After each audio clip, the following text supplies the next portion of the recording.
All right, we're sitting in the dark right now, hoping that today will be the day that the engine and transmission come out of this car.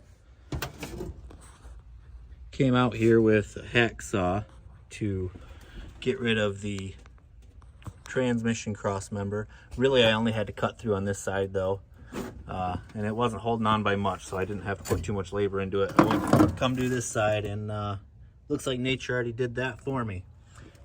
So next, I'm gonna get this shifter off, and then I'm gonna go get the old tractor out, pull the hood back off, and get to pulling the engine mounts, and hopefully pull this all out.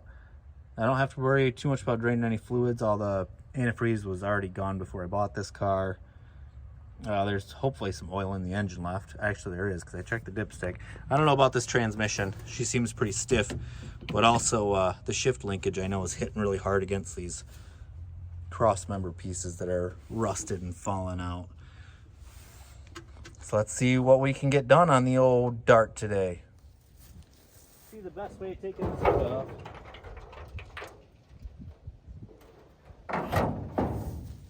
Already got the hinges undone, so there it goes. Now with the hood out of the way, all we've got left is a motor mount and a motor mount. We got the clutch linkage, gonna pull the exhaust, and I think a speedometer cable, and she should be ready to pull straight out after that. So we'll go grab the tractor and a couple wrenches and get to work. In looking at this clutch linkage, I don't know if this is stock or not, so if there's any other Mopar guys out there that know about these manual transmissions, it looks like it wasn't welded very good, but we got a spring holding onto the clutch fork. Different holes in this metal tab here, welded to the exhaust. I don't know if that's a OEM fix for it, or if that was somebody else's fix for it. If anybody knows, let me know in the comments. And we've got one motor mount done. On to the other side now, which is going to be fun. In addition to this engine mount, also have the exhaust flange disconnected, which went a lot easier than I thought it was. Normally exhaust bolts are rusted right tight, and as soon as I put the socket on it, it turned right away and it didn't break. So that's gonna be a win for the day, for sure. All right, pulled the distributor out of the way so I can get a clearer shot down at that engine mount. I think I'll get a wrench on the front side there and get it spun around to where it's hitting against something, holding it tight, and then I'll use a ratchet on this side and see if I can get her pulled out that way.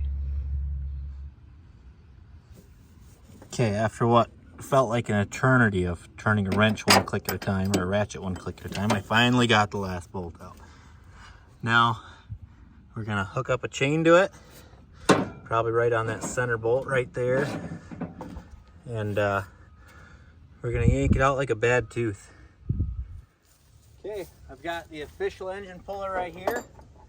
I'm gonna lower it down, we're gonna hook her up, and then we're gonna get yanking. Now the nice thing about this engine puller is if I forgot to disconnect anything, it'll disconnect it all for me. Not that I necessarily want that to happen, but if it happens, it happens. Alright, she's all hooked up now. I'm gonna fire up the engine puller here, start pulling, see how it goes.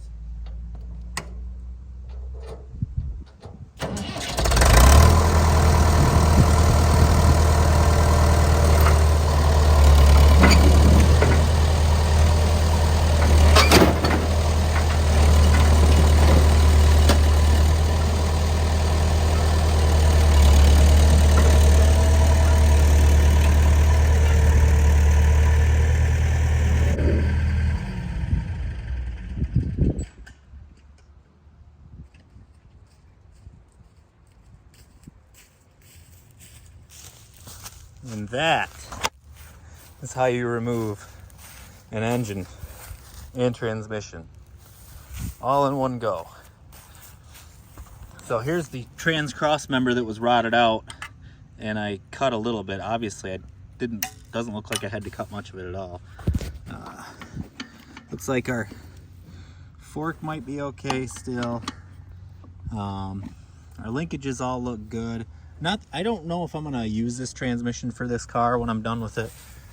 It will probably have to be rebuilt, it looks like, just because I couldn't get it to stay in neutral or go in neutral at all, or get it to move. But the engine I know is free.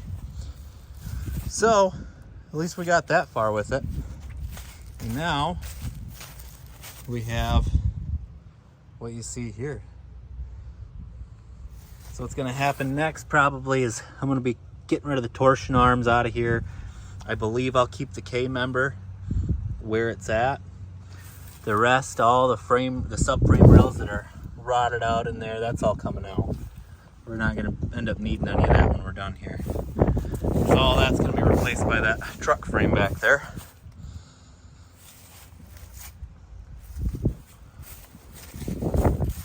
And hopefully we can get this frame measured out, and maybe out from underneath the truck cab here, and start prepping on it before snow flies.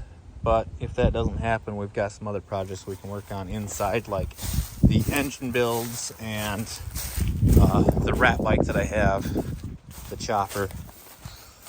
Yeah, there's not much left of this car, is there?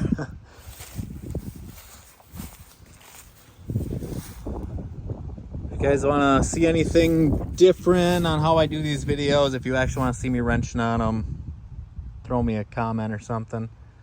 I've been trying to do different types of videos and different styles. Oh, there we go. Radiator core support straight again, almost. Other than that down there. Perfect. Well, until next time, this is where we're at. Remember, like, subscribe, share, follow, ring the bell, I don't know, all that stuff that YouTubers always tell you. I appreciate every single one of you and everybody for sticking with me. I know I'm not super consistent about posting videos constantly. I've been trying to do a few shorts here and there. Those tend to work pretty well for me. But thanks, guys. Keep hot rodding. Get these cars back on the road.